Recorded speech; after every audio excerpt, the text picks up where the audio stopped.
yan. Ito po. Ayun, sige mamaya.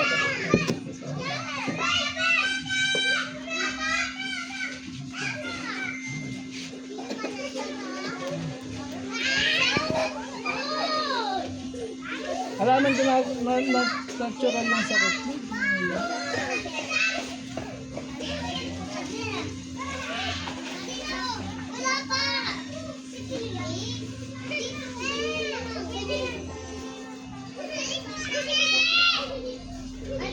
Yung kagalingan mo talaga, yung pagtawag mo sa maliwanag sa kalangitan. Karagdagang kalakasan sa kapagaling. Huwag ka na magdadasal lang. Pwede kang tumawag sa Diyos sa kalangitan, Lord in heaven, God in heaven. Pero mas manalig na ng palataya tayo sa Ama sa kalangitan, Amang liwanag sa langit.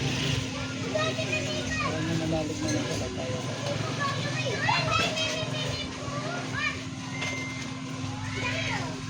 Amang liwanag sa kalangitan. Ayan. Ito magpapataas. Ang ngayon, labanan ngayon, kailang palakasan ng loob na yun. Kung mahina ang loob mo, matatalo ka. Talo ka ng sita. Oo.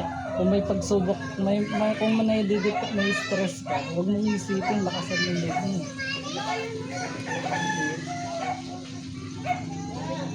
Palakasan ng loob yan. Ang pagsubok is, kailangan mo lang lagpasan ng mga problema. Pag nalagpasan mo yan, biyaya, malaking biyaya. Pag di mo siya nalagpasan, ayan, nagda-down siya.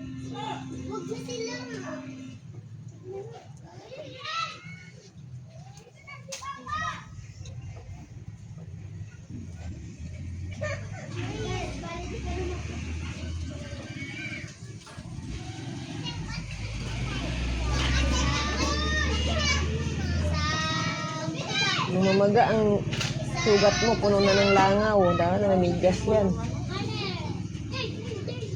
Para ma-infection. Yung lamig ng kamay mo. Parang ano siya, parang may tubig na malamig. Pawis, parang pawis siya. Konting pasma lang, di pa siya malala.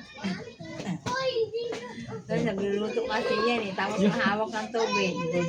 Yung isa din doon, yung isa may hinaplos ako doon. Nanginginig na yung kamay niya, nagaganyan na. Pero nung hinaplos ko siya, puro pasma yung katawan niya sa ugat. Saka di pag magluto, hawak ng tubig kaya ganyan. Kasi ito ano siya, lumalabas.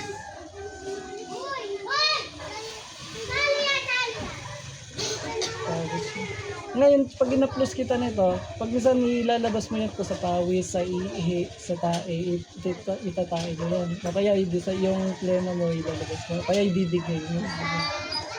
Ganyan siya. Ganyan lalabas sa katawan.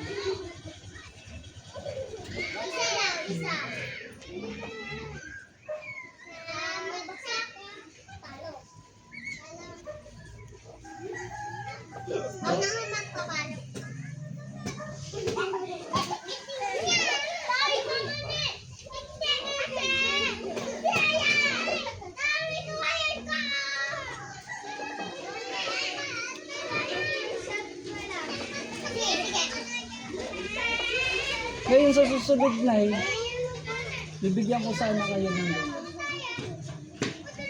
Dahil nakakaya kasi magbenta. hanggat maaari sana, ayaw ko sana magbenta. Kasi di ba binigyan kita din. Kaya lang ito kasi, baka lang na, i-maintenance mo sa katawan niya para lumabas yung... Sige pag ano. Bigyan na lang muna kita ng isa. Sana gumaling ka. Gumaling ka na. Huwag na umabot. Pag naubos yun, baka hindi ko na may libre sa kanya. Sana ililibre. Hindi, may trabaho naman kasi. Hanggat maaari ayoko magbenta kasi nahiya din kasi ako. Kasi gusto ko maniwala yung haplosin ko kasi gusto ko manalig man ng palataya sa. Kasi yung iba, ayoko na, baka naisipin nila pera-pera lang. tulad ko, Masabi. tulad ko mag-isa lang ako. Di ko kasama yung mga kasama ko. Kasi yung importante, maliwanag sa kalangitan. Gusto ko, pag-aralan niyo yung sinasabi. Saan po yung simbahan niyo dyan? Kapilya niyo? Ang bahay dalanginan sa may Aurora. Ay, Aurora, layo pala. Oo, eto. Aurora? Di ba pinakita ko sa iyo kanina? Oo. Ayun Ang yun. malayo yun. Aurora. Saan pa po yan? Sa may Cagayan yun. Cagayan tayo. Aurora Barel, ano yan? Ano yung sinabi? Sa Baler. Baler. Malapit sa Baler. Parang ano, sa Cagayan Valley. Mm. Ang ganda ang punta dun sa ano. Kaya ako sa inyo. Ayun, meron po. Aurora Baler. Madalas doon nga doon maligo yung anak ni Marlene eh. Eto pre, ay pinilagyan ko nito. Kumbaga pinatakan ko na yan ng pag kasi babalik pa ako rin sa Baydal lang yan. Baka February pa ako Hindi na makakita. siya naniningil. Ito muna yung yaplos mo sa Pakitan mo sa akin kapag ano. paano ka pa-upload ko? Okay, balikan kita sa susunod na mga araw. Kapag bawat dito. Pero pinaano ko sa'yo sa cellphone para mapanood natin kasi malayo nga yung charge nila. Oo. Eto na yun, may papanood ako sa iyo. Pwede ano sa cellphone yan? Yung May Bluetooth kaya? Ay, may ano kayo, speaker para malakas. speaker. Para mga dyan speaker mo para marinig yung ano.